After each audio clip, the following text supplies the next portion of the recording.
Hi, I'm Caroline Gau with Real Broker LLC, coming to you with the October market report in Northbrook. So I hear from agents that the market's a little bit slow, but the numbers aren't playing that out. In fact, I put on a new listing this weekend. We had 10 groups through the open house, we had 15 showings, and it's already under contract. So to me, that's not slow.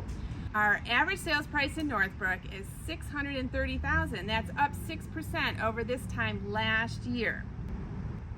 The ratio of list price to close price is about the same. We're still around a high 98.5%. And our absorption rate, which is the market, how long it takes to sell a new listing if nothing else comes to market, and we're at 1.5 months of inventory, and that's steady over last month. Take a guess at how many houses we have on the market in Northbrook.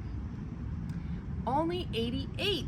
And that is down 25% over this time last year. So is the market slow? Well, we still have buyers out there and we just don't have a lot of houses. So I've been saying this month after month. So in October, I get questions at this time of year of, is it a good time to sell or should I wait until the spring market? Well, based on what you just learned, what would you say? So let's connect for a confidential consultation. We'll discuss your specific situation to find out if it's a good time for you to sell. Let's connect.